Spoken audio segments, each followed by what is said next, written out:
तो जय दोस्तों, आपका अपने चैनल यस की हम स्टडी पर एक बार फिर से स्वागत है। बहुत ही इंपॉर्टेंट वीडियो के साथ आपके सामने हाजिर है। यहाँ पर देखिए, हम आपको बताने वाले अच्छी तरीके से आप समझेंगे तभी आपको समझ में आएगा, नहीं समझ में नहीं आएगा। ठीक है ना। यहाँ पर देखिए, रसायन विज्ञान जो आपका 21-22 का जो आपका सिलेबस पूरा जारी किया गया था ना, वहाँ से जो क्वेश्चन बन रहे थे ना, उस क्वेश्चन को यहाँ पर पूरा सोल्यूशन कराया गया है। ठीक है ना। तो रसायन विज्ञान केवल प्रश्न पत्र की बात करें, कक्षा 12। ठीक है ना। और समय 3 घंटे 15 मिनट आपको दिया जाता है। पूर्णांक 70 नंबर का आपको होता है। ठीक है ना। अब कितने क्वेश्चन आपके पूछे जाते हैं, कैसे आपको सॉल्व करना है, कैसे आपको कॉपी लिखना है, वो सारी चीज़ों को हम चर्चा करेंगे। आपको सिर्फ क्या करना है, अगर आप चैनल पर नए हैं तो चैनल को क्या कर लें, सब्सक्राइब कर लें, लाइक कमेंट शेयर जरूर कर दें, साथ ही साथ बेल आइकन को दबा लेंगे ताकि जो भी वीडियो की नोटिफिकेशन हो आपके स्क्रीन पर तुरंत ही पहुँच जाए। ठीक है ना। तो चलिए, और आपके साथ साथ एक सूचना भी है। सूचना क्या है, अगर आपको कोर्स परचेज करना है, ठीक है ना, ध्यान दीजिएगा।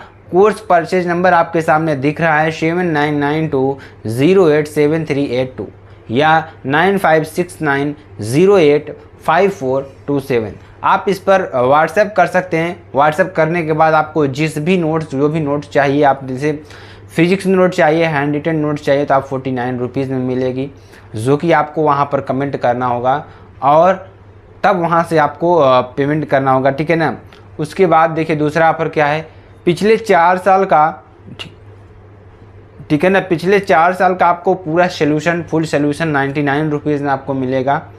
ठीक, इस तरीके से physics, chemistry, biology, Hindi, English, math सभी का मिलेगा आपको। ठीक है ना। और सबसे बड़ा बिग ऑफर आपके लिए क्या है, ध्यान दीजिएगा, 2023 और 24 के लिए। देखिए, अगर आप 5 सब्जेक्ट का कोर्स लेते हैं ना, तो आपको 499 रुपीज़ में दिया जाएगा। ठीक, यानी 499 रुपये में दिया जाएगा। इसमें आपको बेनिफिट क्या मिलेगा, आपको नोट्स दी जाएगी 5 सब्जेक्ट की या 6 सब्जेक्ट की। ठीक है ना। और प्रीवियस ईयर 4 साल का सलूशन भी आपको दिया जाएगा। उसके साथ साथ आपको वीडियोज़, लेटेस्ट वीडियोज़ भी प्रोवाइड किए जाएंगे। ठीक है ना। तो इतनी बात आपको ध्यान देना है। चलिए, हम आप शुरू करते हैं, आपको अच्छी तरीके से बताने का प्रयास करते हैं। तो ये देखिए, आपकी कॉपी है। कॉपी देखिए कुछ इस तरीके से आती है, आपकी इंटरमीडिएट परीक्षा उत्तर प्रदेश। ठीक है ना। तो केंद्राध्यक्ष एवं कक्ष निरीक्षकों को यहाँ अधिकार होगा कि वे परिषद की परीक्षा में सम्मिलित होने वाले परीक्षार्थियों की तलाशी ले सकते हैं। परीक्षार्थी उत्तर पुस्तिका के पृष्ठ भाग पर दिए गए निर्देश को ध्यानपूर्वक पढ़ें तथा सावधानी के साथ पालन करें। निम्नांकित क्रमांक से 6 तक की पूर्ति परीक्षार्थी स्वयं करेंगे। इस उत्तर पुस्तिका का प्रयोग करने से पहले परीक्षार्थी यह भी देख लें कि उस पर वही वर्ष परिचित्रित है जिस वर्ष में वह परीक्षा दे रहा है। परीक्षार्थी सभी प्रविष्टियां शुद्ध एवं स्पष्ट रूप से भरेंगे और परीक्षार्थी का अनुक्रमांक, ठीक है ना, अनुक्रमांक यहाँ पर भी आपको लिखना होगा अंकों में। पहले तो आपको किस में लिखना होगा, अंकों में। उसके बाद परीक्षार्थी का जो अनुक्रमांक है वो आपको शब्दों में लिखना होगा। ठीक, उसके बाद ध्यान दीजिएगा, यहाँ विषय क्या है, रसायन विज्ञान, और प्रश्न पत्र आपको यहाँ पर डाल देना है केवल प्रश्न पत्र। पेपर क्या है, यूपी एमएसपी का है, आपको जो पेपर नाम हो वो डाल देना है। ठीक है ना। चलिए आगे आपको बताते हैं। चलिए क्वेश्चन को सॉल्व कर दो, आपको बेहतरीन तरीके से बताते हैं। ठीक है ना। ध्यान दीजिएगा, यहाँ पर सभी प्रश्न आपके लिए करना अनिवार्य है। ठीक है ना। और प्रारंभ के 15 मिनट, ठीक है ना, प्रारंभ के 15 मिनट परीक्षार्थियों को प्रश्न पत्र पढ़ने के लिए निर्धारित है। प्रारंभ के 15 मिनट क्या है, परीक्षार्थियों को प्रश्न पत्र पढ़ने के लिए निर्धारित है। ठीक है ना। सभी प्रश्न अनिवार्य है, सभी प्रश्न आपको करना क्या है, अनिवार्य है। प्रत्येक प्रश्न के अनिर्धारित अंक उसके समक्ष दिए गए हैं। ठीक है ना। गणनात्मक प्रश्नों में गणना के समस्त पद दीजिए। प्रश्नों के प्रासंगिक उत्तर लिखिए, जहां आवश्यक हो रासायनिक समीकरण दीजिए। ठीक है ना। चलिए, अब देखिए क्वेश्चन को पढ़ते हैं और अब ध्यान से आपको हम बताने का प्रयास करते हैं। ठीक है ना। चलिए, पहला क्वेश्चन देखेंगे जो आपके लिए वेरी वेरी मोस्ट इंपॉर्टेंट है कि फलक केंद्रित घनीय कोष्टिका में परमाणुओं की संख्या होती है। किसमें, फलक केंद्रित घनीय कोष्टिका में जो परमाणुओं की संख्या होती है कितनी होती है। तो यहाँ पर अगर आंसर की बात करें कितना हो जाएगा, 4। ठीक है ना। निम्नलिखित में से कौन सा विलयन अणु संख्य गुण नहीं है, ऐसा कौन सा विलयन है जो अणु संख्य गुण नहीं है, तो कौन सा है, ध्यान दीजिएगा। इसका आंसर देखेंगे पृष्ठ तनाव। क्या है, पृष्ठ तनाव। ठीक है ना।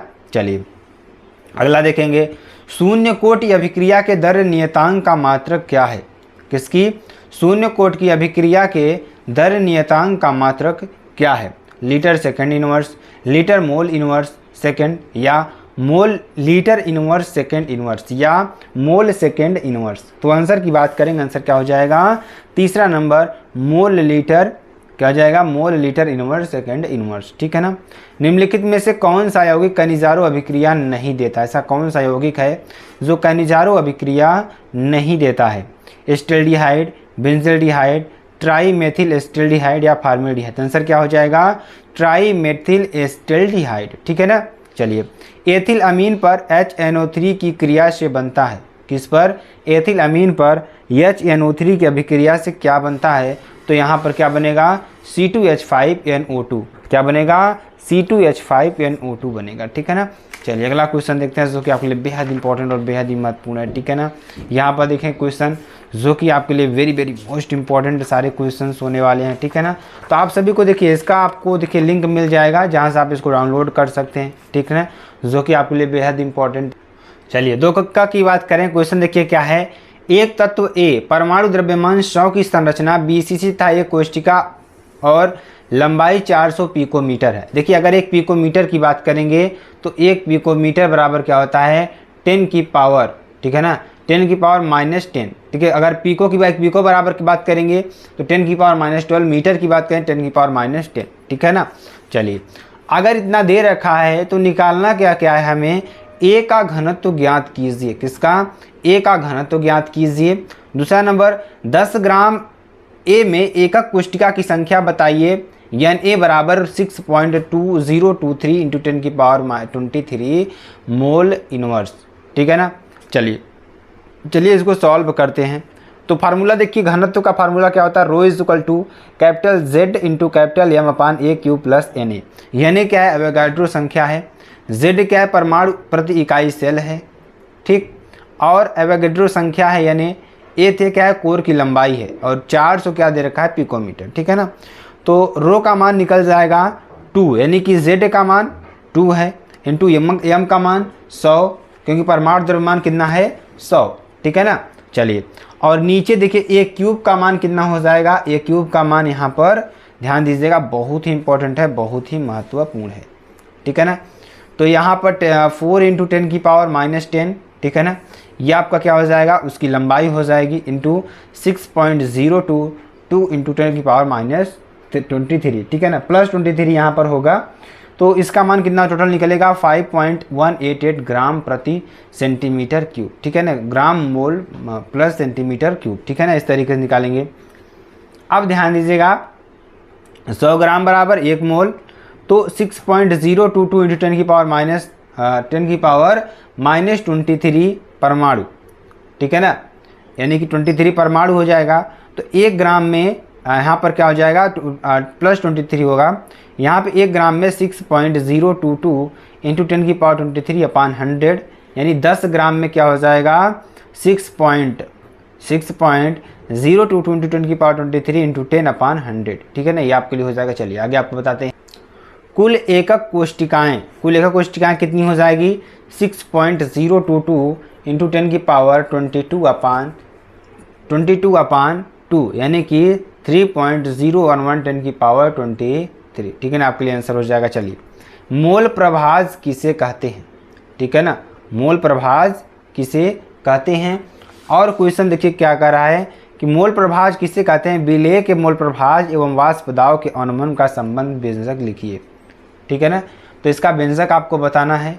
तो चलिए हम आपको बताते हैं, यहाँ पर ध्यान दीजिएगा। इसमें आपको प्रूफ नहीं करना है, क्योंकि आपको सिर्फ फार्मूला लिख देना है, प्रूफ करने का प्रयास मत करिएगा। ठीक है ना, ध्यान दीजिएगा। अब ध्यान दीजिएगा, विलेय के मोल कुल मोलों की संख्या। ठीक है ना, ध्यान दीजिएगा।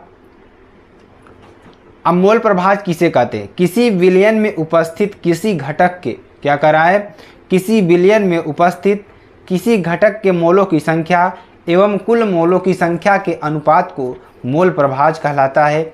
इसे अक्ष से प्रदर्शित करते हैं। विलयन का मोल प्रभाज बराबर विलयन के कुल मोलों की संख्या। ठीक है ना, विलयन के कुल मोलों की संख्या, ये आपका हो जाएगा। ठीक है ना। चलिए अगला देखते हैं, ध्यान दीजिएगा। अब इसका जो फार्मूला निकलेगा, फार्मूला आपको सिर्फ लिखना है, पूरा डेरिवेशन नहीं करना है। तो P1 minus P10 minus P1 अपान P10 बराबर N2 अपान N1 है, बराबर क्या हो जाएगा W2 इंटू M2 अपान W1 इंटू M1, ठीक है ना। ये आपको लिख देना जो कि बेहद इंपॉर्टेंट और बेहद ही महत्वपूर्ण है, ठीक है ना। चलिए ग की बात करेंगे, दूसरे के ग नंबर की बात करें। क्वेश्चन देखिए क्या है, पहले आप देख लीजिएगा कि एक मोल H2SO4 विलयन की तुल्यांकी चालकता की गणना कीजिए। क्या कर रहा है, एक मोल H2SO4 विलयन की तुल्यांकी चालकता की गणना कीजिए यदि इसकी विशिष्ट चालकता 26 × 10⁻² ओम इनवर्स सेंटीमीटर इनवर्स है तो यश का परमाणु भार बराबर 32, ठीक है ना। तो क्या हो जाएगा, ध्यान दीजिएगा, इसको हम सॉल्व करेंगे तो ध्यान दीजिएगा फार्मूला क्या होगा, लैम्डा इक्विवेलेंट बराबर क्या हो जाएगा K इंटू 1000 अपान N, यानी कि H2SO4 का जो भार निकलेगा कितना निकलेगा 98, ठीक है ना। तो H2SO4 का तुल्यांकी भार क्या होगा, अणुभार बटे संयोजकता, इसकी संयोजकता कितनी है 2, तो 98/2 यानी कि 49। तो यहाँ पे ग्राम तुल्यांक प्रति लीटर में क्या हो जाएगा 98 अपान 49 बराबर 2। तो लैम्डा इक्विवेलेंट बराबर क्या हो जाएगा K इंटू 1000/N यानी कि 26 × 10⁻² इंटू 1000/2, ठीक है ना। देखिए ये आपको दे रखा है, विशिष्ट चालकता दे रखा है 26 × 10⁻², ठीक है ना। इस तरीके से यहाँ पर रख देंगे तो सॉल्व करेंगे कितना आ जाएगा 130 ओम इनवर्स सेंटीमीटर स्क्वायर, ठीक है ना। ये आपके लिए हो जाएगा जो कि वेरी वेरी मोस्ट इम्पॉर्टेंट है, ठीक है ना। चलिए आगे आपको बताते हैं, अगला क्वेश्चन देखेंगे, स्कंदन की हार्डी-सुलज़े नियम क्या है समझाइए। किसकी, स्कंदन की हार्डी-सुलज़े नियम क्या है ये आपको समझाना है, ठीक है ना, ये आपको समझाना है। चलिए हम आपको अच्छी तरीके से समझाते हैं यहाँ पर हार्डी-सुलज़े का नियम, ठीक है ना। हार्डी-सुलज़े का नियम क्या है, तो किसी आयन अर्थात स्कंदन आयन की संयोजकता अधिक होती है। हार्डी-सुलज़े का नियम क्या कहता है, किसी आयन अर्थात स्कंदन आयन की संयोजकता अधिक होती है, उसकी स्कंदन क्षमता उतनी ही अधिक होती है, ठीक है ना। यानी क्या कर रहा है, किसी आयन की स्कंदन आयन संयोजकता अधिक होती है, उसकी क्षमता उतनी ही अधिक होगी। जितनी क्या होगी अर्थात जिसकी आयन की यानी किसी आयन की स्कंदन आयन की संयोजकता जितनी अधिक होगी उसकी स्कंदन क्षमता उतनी ही अधिक होगी। संयोजकता जितनी अधिक होगी स्कंदन क्षमता भी उतनी अधिक होगी, ठीक है ना। ये आपको नोटिस कर लेना। 3 के क की बात करेंगे। क्वेश्चन देखिए क्या है, क्वेश्चन हम आपको बताते हैं, सरल घनी एकक कोष्ठिका में संकुलन क्षमता की गणना कीजिए। किसमें, सरल घनीय एकक कोष्ठिका में किसकी गणना करना है, संकुलन क्षमता की गणना कीजिए, ठीक है ना। तो संकुलन क्षमता बराबर क्या हो जाएगा, परमाणु प्रति इकाई सेल द्वारा घेरा गया आयतन इंटू 100, ठीक है ना, घेरा गया आयतन घन का कुल आयतन इंटू 100, ठीक है ना। ये आपके लिए हो जाएगा। चलिए आगे आपको बताते हैं, तो 1 × 4/3 πr³ अपान a का क्यूब, तो क्या हो जाएगा बराबर 4/3 πr³ बटे 2r का क्यूब, यानी बराबर क्या हो जाएगा 4/3 πr³ अपान 8r³ बराबर 52.4% आपका आंसर हो जाएगा, ठीक है ना। विशेषताएं की बात करेंगे, विशेषताएं क्या क्या हैं, तो ये रंगहीन, गंधहीन एवं स्वादहीन गैस होती हैं। क्या होती हैं, अगर इसको हम अच्छी तरीके से समझेंगे तो ये रंगहीन, गंधहीन एवं स्वादहीन गैस होती है। इनकी संयोजकताएं शून्य होती है, इनकी संयोजकता क्या होती है, शून्य होती है, ठीक। वेल्डिंग में अक्रिय गैस प्रयुक्त होती है, वेल्डिंग में क्या होती है, अक्रिय गैस प्रयुक्त होती है।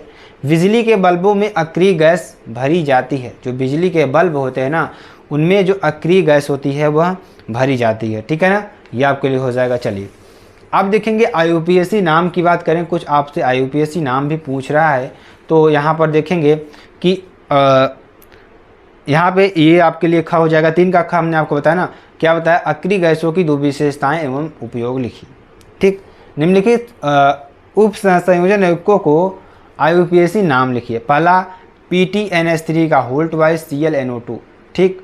दूसरा क्या है K3CrC2HO4 का होल थ्राइस, ठीक है ना, ये आपके लिए है।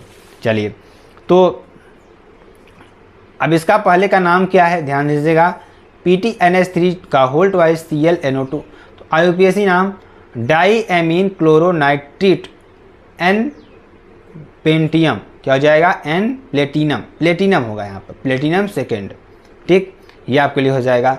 दूसरे का देखिए, अगर देखेंगे तो K3CrC2H4 का होल थ्राइस, तो क्या हो जाएगा, पोटेशियम ट्राई ऑक्सीलेटो क्रोमेट थर्ड, ठीक है ना, ये आपको कर लेना है। अगला क्वेश्चन देखेंगे, DNA तथा RNA के महत्वपूर्ण संरचनात्मक एवं क्रियात्मक अंतर लिखिए, ठीक है ना। तो DNA तथा RNA के महत्वपूर्ण संरचनात्मक और क्रियात्मक आपको क्या लिखना है, आपको क्या लिखना है यहाँ पर, अंतर लिखना है, ठीक है ना। चलिए इसको आपको अच्छी तरीके से बताते हैं। तो ध्यान दीजिएगा, ये तो थोड़ा यहाँ पर ध्यान जमा के आपको बताएंगे, इसका आंसर थोड़ा आगे लिखा गया है क्योंकि यहाँ पर नहीं लिखा गया, तो इसका आंसर थोड़ा आगे हम आपको बताएंगे, ठीक है ना, वेट करिएगा, ध्यान दीजिएगा, अभी मैं आपको जैसे ही आएगा उसको बता दूँ क्योंकि आगे लिखा हुआ है, ठीक है ना। चलिए 4th नंबर की बात करेंगे, चौथे नंबर क्वेश्चन की बात करेंगे, चौथे के क की बात करेंगे, ठीक है ना। चलिए 0.05 मोल लीटर इनवर्स NaOH बिलियन के स्तंभ का, किसका, 0.05 मोल लीटर इनवर्स NaOH बिलियन के स्तंभ का विद्युत प्रतिरोध 5.55 × 10³ ओम है, ठीक है ना। इसका व्यास 1 सेंटीमीटर एवं लंबाई 50 सेंटीमीटर है। इसकी प्रतिरोधकता, विशिष्ट चालकता तथा मोलर चालकता का परिकलन कीजिए, ठीक। तो चलिए इसको निकालते हैं और आपको एकदम बेहतरीन तरीके से बताने का हम प्रयास करेंगे, ठीक है ना। तो चलिए ध्यान दीजिएगा, क्या दे रखा है कि 0.05 मोल लीटर इनवर्स NaOH बिलियन, कितना दे रखा है, 0.05 मोल लीटर इनवर्स। तो अगर व्यास की बात करेंगे, व्यास कितना दे रखा है, 1 सेंटीमीटर, ठीक, 1 सेंटीमीटर है, एवं लंबाई इसकी कितनी दे रखी है, लंबाई भी आपको दे रखी है 50, ठीक है ना। तो यहाँ पर ध्यान दीजिएगा, त्रिज्या कितनी हो जाएगी, 0.5 सेंटीमीटर। तो A = क्या होता है, πr² पूरा क्षेत्रफल, A बराबर 314 × 0.5 × सेंटीमीटर, सॉल्व करेंगे 0.785 सेंटीमीटर स्क्वायर, ठीक है ना। R बराबर क्या होता है, ρL/A या ρ = RA/L। तो R का मान 5.55 × 10⁻³ इंटू A का मान 0.785/50, ठीक है ना। तो इसको सॉल्व करेंगे तो कुल मिलाकर क्या आएगा मेरे प्यारे बच्चों, 2935 सेंटीमीटर स्क्वायर, ठीक है ना। पूरा इसको सॉल्व कर लीजिएगा। K = 1/ρ आएगा, ठीक है ना। यहाँ से ρ का मान निकलेगा, ρ का मान 1/ रख देंगे, तो यहाँ से आपका निकल जाएगा कितना, 2935 सेंटीमीटर स्क्वायर, ठीक है ना। इस तरीके से आपको लगा लेना है, जो कि आपके लिए एकदम बेहतरीन क्वेश्चन है, ठीक है ना। चलिए अगला क्वेश्चन देखेंगे। अगला क्वेश्चन चौथे का क नंबर, निम्नलिखित पर टिप्पणी लिखिए। कौन कौन से, पेप्टीकरण और अपोहन। पेप्टीकरण पर आपको टिप्पणी लिखना है, अपोहन पर टिप्पणी लिखना है, ठीक है ना। पेप्टीकरण किसे कहते हैं, तो पेप्टीकरण की विधि स्कंदन के विपरीत है। अगर पेप्टीकरण की विधि को देखेंगे तो किसके विपरीत है, यहाँ स्कंदन के विपरीत है। इसमें ताजे बने हुए अवक्षेप को, किसको, ताजे बने हुए अवक्षेप को किसी वैद्युत अपघट्ट के तनु विलयन के साथ हिलाने पर कोलाडी विलयन प्राप्त होता है। क्या प्राप्त होता है, कोलाडी विलयन प्राप्त होता है। जैसे ध्यान दीजिएगा, ये चीज़ आपके लिए बहुत ही इंपॉर्टेंट है, बहुत इंपॉर्टेंट क्वेश्चन है। पेप्टीकरण की विधि क्या है, स्कंदन के विपरीत है।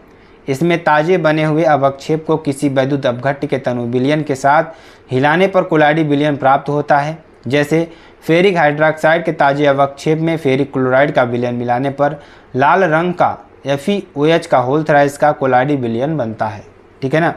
अपोहन की बात करेंगे, यह विधि इस तथ्य पर आधारित है कि घुलित पदार्थों के अणु व आयन चर्मपत्र झिल्ली, ठीक है ना, जिसे आप क्या कहते हैं, चर्मपत्र झिल्ली में ये सरलतापूर्वक विसरित हो जाते हैं, जबकि कोलाइड कण उसमें से विसरित नहीं हो पाते या कठिनाई से विसरित होते हैं। चर्मपत्र झिल्ली द्वारा कोलाडी विलयन में घुलित पदार्थों को कण उसमें से पृथक करने की विधि को अपोहन कहते हैं, ठीक है ना। चलिए आगे आपको बताते हैं, 4 के ग की बात करेंगे, ठीक है ना। 4 के ग की बात करेंगे तो यहाँ पर क्वेश्चन क्या है, प्राथमिक, द्वितीयक एवं तृतीयक अमीनों की पहचान की विधि रासायनिक समीकरण सहित लिखिए, ठीक है ना। हिंसके परीक्षण, अगर हिंसके परीक्षण की बात करें तो अज्ञात एमीन को किसमें, देखिए इनका परीक्षण था इनका, तो अज्ञात एमीन को KOH आधिक्य में बेंजीन सल्फोनी को क्लोराइड के साथ मिलाया जाता है तो क्या बनेगा, ध्यान दीजिएगा। प्राथमिक अमीन जब यन बेंजीन एल्फोनामाइड बनता है, क्या बनता है, यन बेंजीन एल्फोनामाइड बनता है, प्रबल अम्लीय या क्षार में विलय होता है, ठीक है ना।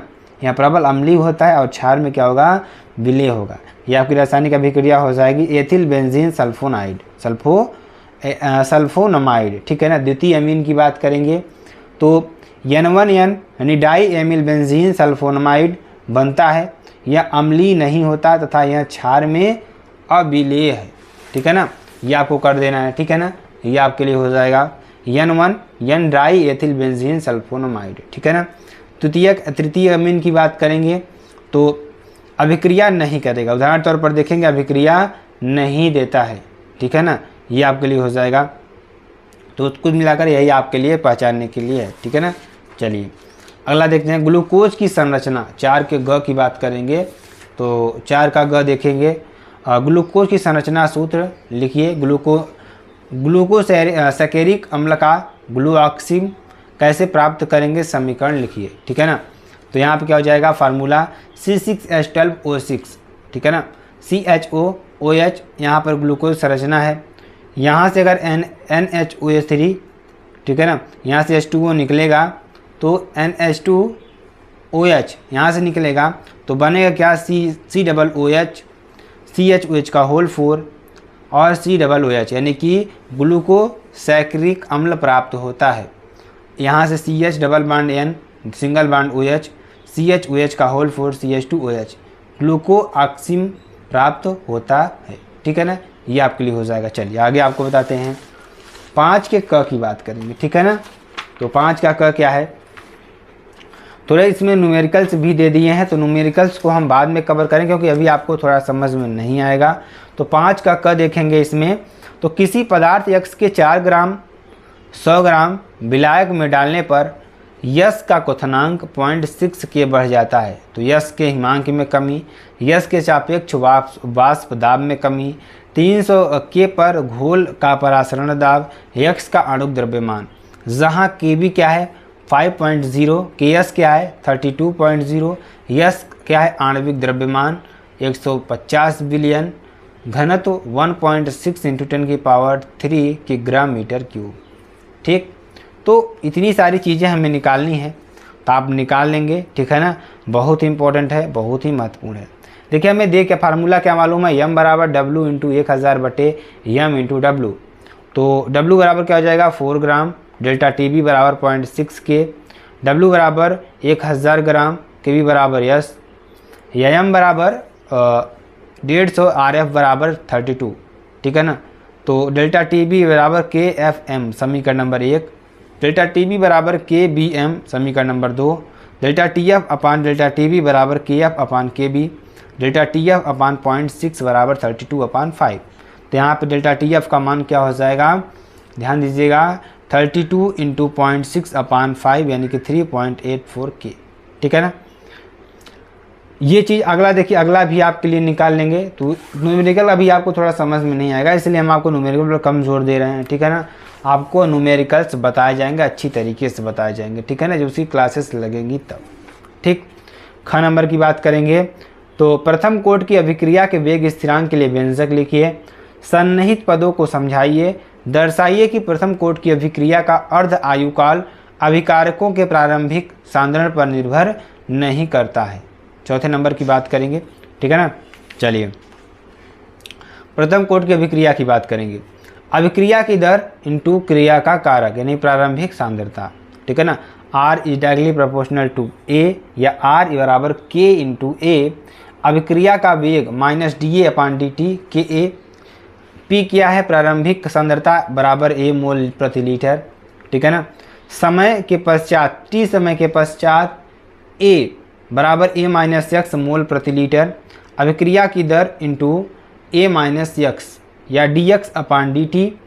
Is directly proportional to a minus x समीकरण नंबर 1, या dx upon dt is equal to k into a minus x समीकरण नंबर 2। ठीक है ना। k एक स्थिरांक है, dx upon a minus x बराबर k इंटू dt समीकरण नंबर 3। समीकरण नंबर 3 का समाकलन करने पर तो integration dx upon a minus x बराबर इंटीग्रेशन k इंटू dt, या minus ln into a minus x बराबर kt प्लस सी समीकरण नंबर 4, या minus ln into a plus C. C क्या है? समाकलन स्थिरांक है, तो माइनस ln इन माइनस a बराबर इंटू सी बराबर समीकरण नंबर 5। समीकरण नंबर 5 का समीकरण नंबर 4 में रखने पर तो जब मान रखेंगे तो क्या आ जाएगा? k into 1 into 2 upon T 3.310 log a upon a minus x. ठीक है ना, ये आपके लिए हो जाएगा। चलिए प्रश्न नंबर 5 ग की बात करेंगे। क्वेश्चन देखिए क्या है। क्वेश्चन 5 का ग क्या है? संक्रमण तत्व किसे कहते हैं? संक्रमण तत्व किन्हें कहते हैं? संक्रमण तत्वों के संदर्भ में निम्नलिखित को समझाइए। ठीक है ना, संक्रमण तत्वों के संदर्भ में निम्नलिखित को समझाइए। ठीक है ना, ये रंगीन आयन बनते हैं, ये अंतराकाशीय यौगिक बनते हैं। ठीक है ना, तो चलिए हम इसको पहले समझाते हैं। तो इलेक्ट्रॉनिक विन्यास की दृष्टि से, किसकी दृष्टि से? इलेक्ट्रॉनिक विन्यास की दृष्टि से जिन तत्वों के परमाणु या किसी यौगिक में तत्व के डी ऑर्बिटल आंशिक रूप से होते हैं उसमें संक्रमण तत्व कहते हैं। मतलब आप किसी भी तत्व का क्या कर लीजिए? पहले इलेक्ट्रॉनिक विन्यास कर लीजिए। जब आप इलेक्ट्रॉनिक विन्यास कर लेंगे तो वहाँ पे आप जब देखेंगे जो लास्ट वाला इलेक्ट्रॉन अगर डी कक्षा में प्रवेश करता है तो आपका क्या होगा? संक्रमण तत्व होगा। ठीक, ये बात याद कर लेना है। रंगहीन आयन किसे कहते हैं? तो रंगीन आयन, ये रंगीन आयन ध्यान दीजिएगा, रिक्त डी कक्षक उपस्थित होते हैं। इसमें क्या, अगर रंगीन आयन होगा तो इसमें क्या होगा? रिक्त डी कक्षक उपस्थित होते हैं जिसके कारण इलेक्ट्रॉन आंशिक रूप से भरे होते हैं। तो यहाँ पर ध्यान दीजिए, उदाहरण तौर पर देखेंगे Fe26 यानी 1s2 2s2 2p6 3s2 3p6 3d6 4s2। ठीक है ना, अंतराकाशीय यौगिक तत्व के परमाणु के मध्य रिक्त स्थान में बाह्य परमाणु आ जाता है और यौगिक का निर्माण करते हैं, उसे अंतराकाशीय यौगिक कहते हैं। ठीक है ना। चलिए 5 घ की बात करेंगे। लिगेंड क्या होते हैं? ठीक है ना, लिगेंड क्या होते हैं ध्यान दीजिएगा।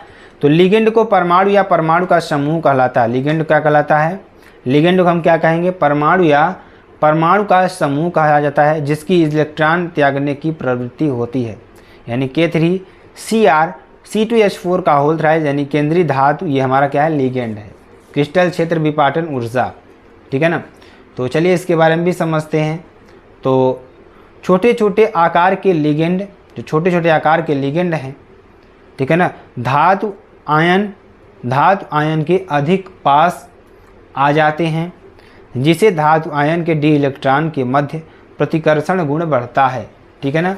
चलिए अब ध्यान दीजिएगा, अगला क्वेश्चन बहुत ही इंपॉर्टेंट, बहुत ही महत्वपूर्ण, ध्यान दीजिएगा। का नंबर क्या है? निम्नलिखित को कारण से समझाइए। साधारण ताप पर ऑक्सीजन एक गैस है और सल्फर ठोस है। हैलोजन प्रबल ऑक्सीकारक है। उत्कृष्ट गैसों का क्वथनांक बहुत कम होता है। ठीक है ना, ये आपको समझाना है। तो ऑक्सीजन बराबर 8 डिग्री बराबर O2 गैस है, N2S2 गैस, सल्फर S, तो 5B अणु यानी कि श्रृंखला जटिल ठोस रूप। ठीक है ना, फ्लोरीन क्लोरीन ब्रोमीन आयोडीन। ठीक है ना, प्रबल ऑक्सीकारक, इलेक्ट्रॉन बंधुता उच्च होने के कारण प्रबल ऑक्सीकरण गुण वाले होते हैं। ठीक है ना, इसकी जो इलेक्ट्रॉन बंधुता है बहुत ही प्रबल होती है। उत्कृष्ट गैसों की बात करेंगे और देखिए बाहरी कोश जो है पूर्ण रूप से क्या होता है? भरा रहता है, फुल रहता है। तो HENEKR। ठीक है ना, हीलियम नियान क्रिप्टा। ठीक, चलिए अगली अभिक्रिया देखेंगे। देखिए बहुत सारी अभिक्रियाओं को हमने आपको करवा रखा है, इसमें ध्यान दीजिएगा। निम्नलिखित पर टिप्पणी लिखिए। पहली राइमर टीमन अभिक्रिया, दूसरी कोल्बे अभिक्रिया, तीसरी विलियमसन संश्लेषण। ठीक, तो पहली अभिक्रिया क्या है? राइमर टीमन अभिक्रिया। ठीक, चलिए इसके बारे में समझते हैं। तो जब फिनॉल की क्रिया KOH की उपस्थिति में क्लोरोफॉर्म से कराई जाती है, किसकी उपस्थिति में? KOH की उपस्थिति में क्लोरोफॉर्म से कराई जाती है तो सैलिसिल एलिसिल एल्डिहाइड प्राप्त होता है। इस अभिक्रिया को राइमन टीमन अभिक्रिया कहते हैं। ठीक है ना, ये आपके लिए हो जाएगा। चलिए C6H5OH plus CHCl3 plus 3NaOH, ठीक। अब यहाँ पर ध्यान दीजिएगा, यहाँ पर देखिए आपका क्या है, पूरा ध्यान दीजिएगा, जो फिनाल है आपका, फिनाल किससे क्रिया करेगा, NaCl प्लस H2O से क्रिया करेगा तो क्या बनाएगा, ओ सैलिसिल एल्डिहाइड आपका बनाएगा, ठीक है ना, आपको लिख लेना है। चलिए कोल्बे अभिक्रिया की बात करेंगे तो कोल्बे अभिक्रिया में देखिए क्या होता है, जब सोडियम फिनॉक्साइड को CO2 के साथ एक बंद नली के ऊपर दाब 400 केल्विन पर गर्म किया जाता है तब सोडियम सैलिसिलेट बनता है तथा मुख्य क्रिया फल बेंजोइक अम्ल का निर्माण होता है, ठीक है ना। ये आपका हो जाएगा जो कि आपके लिए बेहद इंपॉर्टेंट है, ठीक है ना। विलियमसन संश्लेषण की बात करेंगे तो किसी धातु एल्फोक्साइड को अम्ल की एल्किल हैलाइड के साथ गर्म करने पर ईथर प्राप्त करना विलियमसन संश्लेषण कहलाता है। जैसे सोडियम मेथॉक्साइड को एथिल आयोडाइड के साथ गर्म करके डाई एथिल ईथर बनाना, ठीक है ना। तो यहाँ पर क्या होगा, C2H5ONa जिसे सोडियम मेथॉक्साइड कहते हैं, C2H5I एथिल आयोडाइड कहते हैं, C2H5O C2H5 plus NaL die ethyl ether आपका बनता है, ठीक है ना। ये आपके लिए हो जाएगा।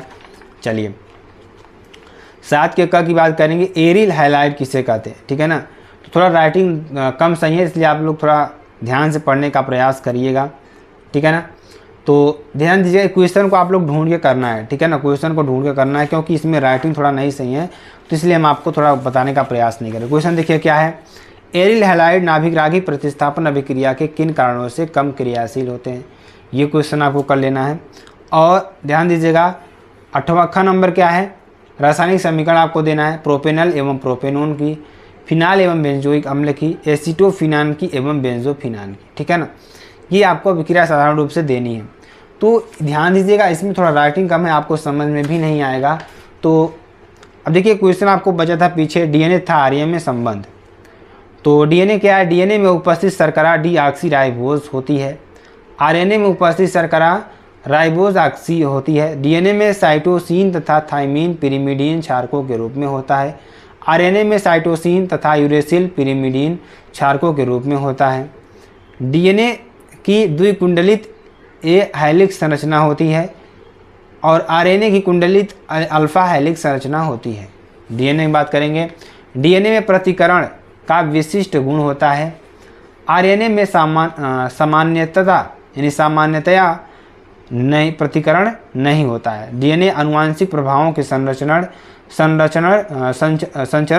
को नियंत्रित करता है, आरएनए प्रोटीन एवं संश्लेषण को नियंत्रित करता है, ठीक है ना। तो मेरे प्यारे बच्चों अगर आपको वीडियो पसंद आती है आप चैनल को लाइक शेयर कमेंट शेयर जरूर कर सकते हैं। फिर मिलते हैं नेक्स्ट वीडियो में नए टॉपिक के साथ, अब तक के लिए जय हिंद जय Bharat, bye bye, take care.